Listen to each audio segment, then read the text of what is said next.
Hola, it is Thursday, February 25th. It's Thursday, so that means we got one more day here of bell ringers for the week. So let's walk through them together. All right, so the first one here, I'm finding the quotient of 4 sevenths and 6 fifteenths. Again, if we are going to find the quotient of two fractions, we're dividing two fractions, we are going to keep, change, and flip. Oh my gosh, I'm going to remember that after this week. So keep the first number.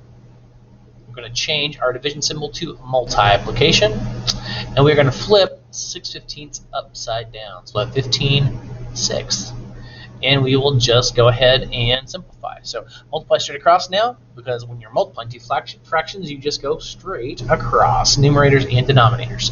So 4 times 15 is 60, 7 times 6 is 42. And then I just need to simplify because I do not see 60/40 seconds over here. But if I take 42 of the 60 away to make one whole thing, I would have 18 left over, 18/40 seconds. And that I do have right here. So that would be your answer for number 1. Again, 1 and 18/40 seconds. Remember, keep, change, and flip, and then simplify if you don't see the answer that you need if you are dealing with multiple choice. Remember, on iLearn, you may generally leave a fraction in any form that you would like, as long as they don't ask it for it in any particular form or simplified. All right, let's move on to the next one here.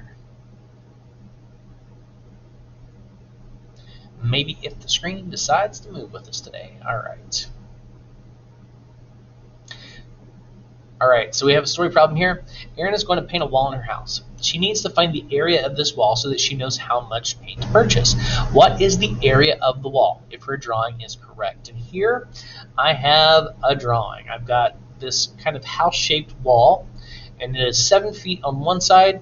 It's 12 feet from here to the tallest point and 15 feet along the bottom. Now, there are a couple of different ways that you could do this. You could use the formula for the area of a parallelogram and do that twice. Actually, what Mr. Lambert did, though, was I cut this into two different things. I cut it into a rectangle here at the bottom and then a triangle here at the top. So if I look at my two, for a rectangle, I know length times width, or base times height, equals my area. And also for so we'll put that as a rectangle. And then for triangles, I know my formula again is 1/2 my base times my height. And if I add these two together, well, I should be able to come up with a total amount of area that I need. So first of all, I'm going to do my rectangle. I've got 15 times 7. That's easy enough. I just do 15 times 7 straight off the bat. So 7 times 5 is 35. Carry the 3 up, and 1 times 7 is 7, plus the 3 gives me 105 square feet. So I've got 105 feet squared for the rectangle. And then I'm going to add that to whatever I have here for my triangle. So this is going to be a little bit more difficult. I've got 1/2 my base, which I do know is 15, because this will be equal to this,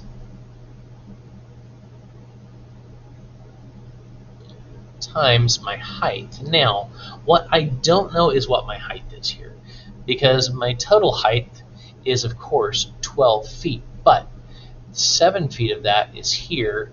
So I just want this part up at the top. But if I subtract the 7 feet from the 12, that will give me my leftover bit here, and that is 5 feet. So 1/2 of 15 times 5 would be my area for my triangle. And if I work this out, it equals, well, 15 times 5. 5 times 5 is 25. Carry the 2 over, and 5 times 1 is 7, or 5. Plus 2 more gives me 7, so I have 75 times 1/2. I would take 1/2 of 75. That means this area would be 37 and 1/2, or 37.5. And if I add that to my 105, 37.5 plus 105 would give me 142 or 142.5 square feet. So there is the answer to number 2. Again, if you have questions on that, let me know. Basically, though, just cutting this complex shape into 2 simpler shapes. You can also do the area of a parallelogram.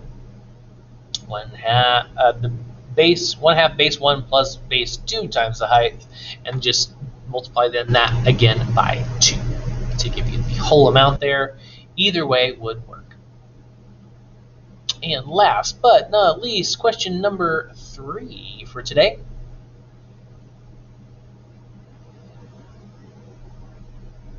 Evaluate this expression. So I have 3x plus 17 plus 2x if x equals 3. Now you can just plug it and chug it, or you can actually use, I'm going to use the associative property here. I'm going to put my x terms together as I figure this out. So 3x plus 2x would be 5x plus 17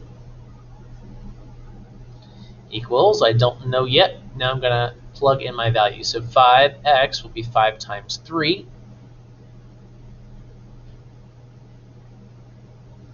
plus 17. 5 times 3 is 15 plus 17 should give me 32. And when you get to yours, ladies and gentlemen, I made a typo there, but you will see a 3. So when you're doing yours, you'll have 32 as an option there. That will be your total. All right, guys and gals, if you have any questions on any of these, please let me know, and I can work through them with you one-on-one. If you're feeling pretty good, go ahead and hit that awesome lesson and notes to get ready for today's independent practice. If you got any questions, please make sure to let me know, and I will help you out. All right, thanks, guys. Have a good luck, and have a great day.